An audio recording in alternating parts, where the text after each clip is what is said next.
ሀና ጆሮን ይቅርታ ጠየቀችው። ስህተቷ ስለገባት ባለማወቅ ጆሮን ስላስቀየመችው ይቅርታ ጠየቀችው።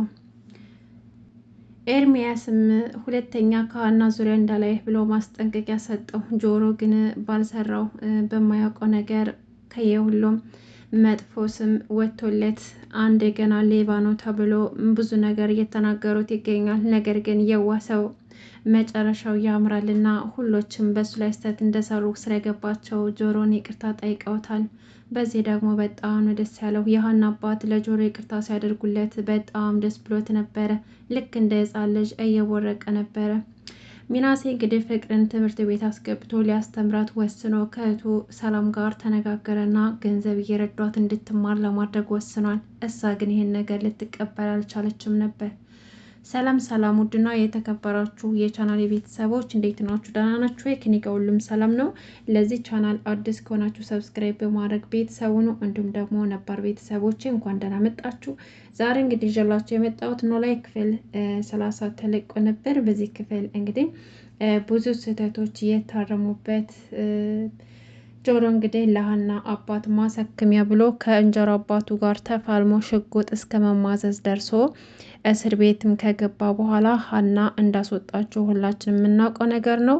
እሷም ደግሞ ካስወጣችሁም በኋላ በስህተት ተረድተው እንግዲህ ታርቀ በነገራት ነገር ተነስታ ለገንዘብ ብሎ ነው እኛን እየረዳን የነበረው ኤልያስ በሚሰጠው ገንዘብ ምክንያት ነው እንጂ አባቴን ወዶት ወይም ደግሞ እኛን ወዶን አይደለም ብላ በተሳሳተ መረጃ ለጆሮ ትልቅ ጥላቻ አድሮባት ነበር። እና ፍቅር ደግሞ ጆሮ ለምን እንደዚህ እንዳደረገው ወንድሟ መዝገቡ አባቷን የተጋፈጠውና ገንዘብ የጠየቀው ለሀና አባት መታከሚያ እንደሆነ ሁሉንም ነገር በዝርዝር ለሀና ነገረቻት። ሀናም ደግሞ ፍቅር ደውላ ስትነግራት ማመን አቃታት። በጣም ደንግጣ ነበረ። በባለፈው ክፍል ላይ ስልኩን የዘጋችው አባቷ ምን ሆነሽ ነው እያላት ምንም አልሆንኩ አባዬ ሌላ ጊዜ አወራለሁ ብላ ነበረ ከቤት የወጣችው።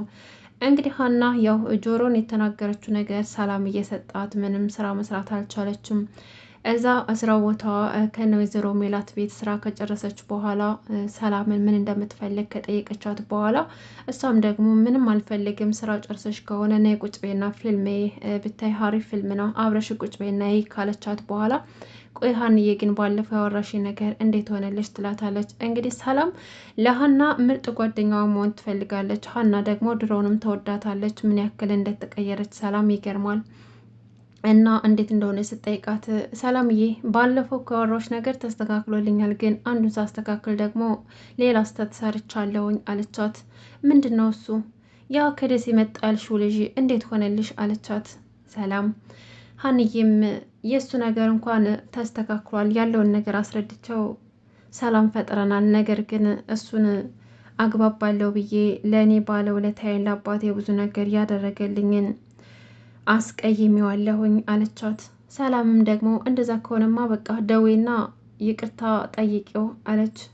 በቃ ስልኬ ክችን ስለሆነ ላምጣና ይቅርታ አልጠይቀውን እንደዛ ከሆነማ አለቻት። እንዲሁም ቆይ ሌላ ሀሳብ አለኝ፣ ለምን ሄደን በአካል አግኝተነው ይቅርታ ጠይቀውም በዛውም ደግሞ እኔም አብሬሽ እሄዳለሁ ስትላት፣ ሀና ደግሞ ከዚህ በፊት ጆሮ የሰላምን ስልክ ስለሰረቃት ሰላምና ጆሮ እንዲገናኙ በአካል እንዲገናኙ ስላልፈለገች አብራት እንድትሄድ አልፈለገችም ነበር። ሰላም ግን በሌላ መንገድ ነበር የተረዳቻት።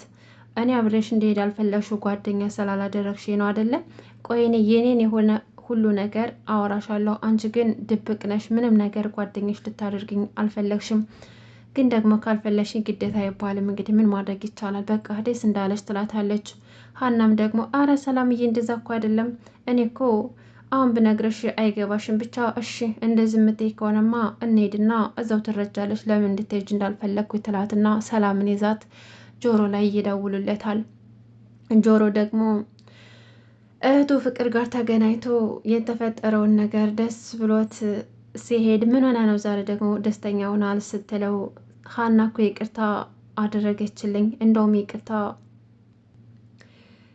አሁን ፋዘር እኮ በእኔ ተቀይመውብኛል፣ እንደገና ደግሞ ሀናም ደግሞ ይቅርታ ልታደርግልኝ አልቻለችም ምናምን ብሎ ሲነግራት ቀድማ ለሀና ሁሉንም ነገር ስለነገረቻት ፍቅር ቆይ ፋዘር የምትላቸው ሰውዬ የት ነው የሚኖሩት? በቃ እኔ ልሂድና እንዲታረቁ አደርጋለሁ ትለዋለች። ኧረ እባክሽ አይሰሙሽም፣ እነሱ ለእኔም አልሰሙኝ እንኳን ላንቺ ሲላት ብቻ ቤታቸውን አሳየ ትለዋለች።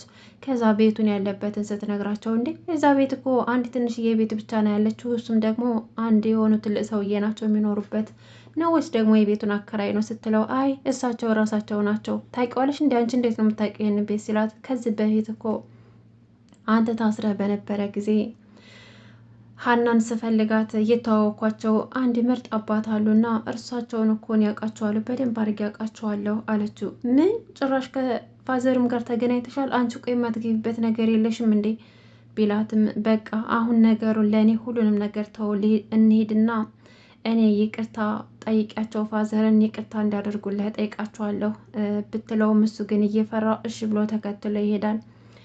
ከዛም በኋላ ፍቅር ፋዘር ጋር ገብታ የተፈጠረውን ነገር ይቅርታ ሽማግሌ ሆኜ ነው የመጣሁት ብላ ስትላቸው የምን ሽማግሌ ለመሆኑ ልጆቹ ይታወቃሉ አሉ። እንግዲህ ፋዘር ለሀንዬ ባል የመጣላት መስሏቸው ማለት ነው። እሷ ግን ጆሮንና እርሳቸውንና እንዲሁም ደግሞ ከሀና ጋር ለማስታረቅ ሙከራ እያደረገች ነበር። እንዴ ፋዘር ምንድን ነው የሚሉት አልገባኝም፣ እያሉት ያሉት ነገር ምንም ሊገባኝ አልቻለም ስትላቸው የሀና አባትም እንዴ አንቺ ያምሻል እንዴ ሽምግልና እኮ ነው የመጣሁት ያልሽው፣ ደግሞ አንቺ ከመመጪ ወንድ ቢመጣ አይሻልም እንዴ ይሏታል።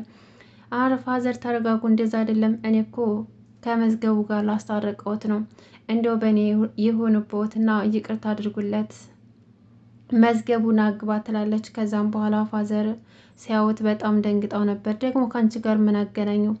ይሄንንም ባትል እኔ እንኳን ሀንዬ ስላንተ ነግራኝ ነበረ፣ እንዴት መጣ? ከአንቺ ጋር ደግሞ ምን አገናኘህ? ይሏታል። ከዛም በኋላ ጆሮም እንግዲህ ፋዘር ይቅርታ አድርጉልኝ፣ እኔ እርሶ ከፈለጉ ይደብድቡኝ፣ ከፈለጉ ይምቱኝ፣ ቆንጥጡኝ እንጂ አጠገቤ እንዳላይ አትበሉኝ፣ ከእርሶ መራቅ አልፈልግም። እኔ እኮ እርሶ ሲወዱኝ ሁሉም ሲወደዱኝ ይመስለኛል፣ እርሶ ሲያርቁኝ ደግሞ ሁሉም ሰው የራቀኝ ነው ይመስለኝ፣ ስለዚህ ከእርሶ አታርቁኝ ብሎ ይቅርታ ይጠይቃል። ፋዘርም ደግሞ እንደው ልፋ ብሎህ ነው እንጂ ልጅ ሀኒ እኮ ይቅርታ አድርግለት፣ ይቅርታ ለመጠየቅ ከመጣ ይቅርታ እንድታደርግለት ብላኛለች፣ በል አሁን ይቅርታ አድርጌልሃለሁ ብለው ይቅርታቸውን ሰጡት። ጆሮ በፋዘር በጣም ደስተኛ ሆኑ። ምክንያቱም እንደ አባት ስለሚያቸው ከእርሳቸው መራቅ አይፈልግም ነበረ። ፍቅር ደግሞ ይሄ ሁላ እኔን ውለታ እኔንም ባለ ሁለተኛ ላለማድረግ ነው አደለ? የእኔን ሽምግልና ነቀው ነው አደለ? በሀና የሚያሳብቡት አለችና ፋዘር እንግዲህ የተፈጠረውን ነገር ኑ ቁጭ በሉና አስረዱኝ፣ እንዴት ብላችሁትና ወንድም እንደሆናችሁ አሏቸውና ቁጭ ብለው እያወሩ እያለ ሀና ትደውልና ለጆሮ መገናኘት አለብን ብለው ተቀጣጥረው ይቅርታ ትጠይቀዋለች። ጆሮም ደግሞ ምን አድርገሽ ነው ለምኑ ነው ይቅርታ የምትጠይቂው ሲላት ያደረግኩንም አንተ ታውቃለህ፣ ባለማወቅ በተሳሳተ መንገድ ተረድቼ አንተን አስቀይሜያለሁ፣ ብዙ መጥፎ ነገር ተናግሬያለሁ፣ ለዛ ነገር ይቅርታ አድርግልኝ ብላ ይቅርታ ትጠይቀዋለች። እሱም ደግሞ አረ እኔ በጣም ደስተኛ ነኝ፣ እንደውም አንቺ እንደዚህ በማለትሽና በማሰብሽ በጣም ደስ ብሎኛል። እኔ እኮ ነኝ ይቅርታ ልጠይቅሽ የምገባው፣ ደግሞስ እንዴት እንደዚህ ልትይ ቻልሽ? እኔ ጥቅመኛ ሰው አይደለሁ፣ ገንዘብ ወዳጅ አይደለሁ፣ ለምንድነው እንደዚህ የምትዩ ሲላት አይ እሱን ተው ፍቅር ሁሉንም ነገር ነግራኛለች፣ አሁን ይቅርታን ብቻ ነው የምፈልገው አለች። ሰላም ደግሞ ይሄ ልጅ የት እንደምታውቀው ጠየቀቻት እና ጆሮን ብታውቀውም የት እንደምታውቀው ግን አላስታወሰችም ነበር። ጆሮም ከእጇ ላይ ስልኳን ምንጥቅ አረግና አሁን ሳስታወሽ እንደዛ አድርጌሽ ነው የምታውቂኝ አላት።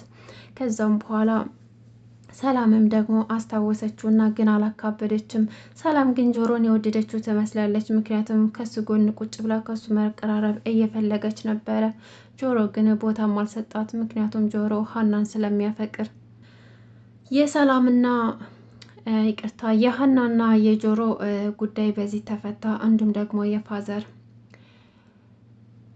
ኤርሚያስ ደግሞ እንግዲህ ጆሮ ለሀና አባት ብሎ እስር ቤት እንደገባ ሲሰማ እንደ እብድ አደረገው። ምክንያቱም ስለቀደመውና የተፈጠረው ነገር አስደንግጦት ነበረ። ምክንያቱም ጆሮን ከሀና ካራቀው በኋላ ሁለተኛ አጠገቧ እንዳትቀርብ ካለው በኋላ በሷ ምክንያት እስር ቤት እንደገባና ለሀና አባት ብሎ ይሄን ሁሉ ነገር እንዳደረገ ሲሰማ ጸጸተው ባደረገው ነገር እና አሁንም ያለው አማራጭ ጆሮን ቀርቦ ይቅርታ ጠይቆ ሁለታቸውም ከሀና አባት ጎን ሆነው አባቷን ማሳከም እንዳለባቸው ስለገባው ጆሮን አግኝቶ ይቅርታ ጠየቀው እና የቻልነውን ነገር አድርገን የሀናን አባት አሳክመን ከጎኗ ልንሆን ይገባል። የኔ እናንተ መከራከርና መጣላት ጥቅም የለውም፣ ከልጅቷ ጎን መሆን አለብን ብለው እርስ በርሳቸው ተነጋግረው ጨረሱ እና ኤልያስም እንግዲህ ወደ ደሴ ተመልሶ ስራ መስራት እንዳለበት እና ገንዘብ ማግኘት እንዳለበት ስላመነ ለመጨረሻ ጊዜ ሀኒን ተሰናበታት።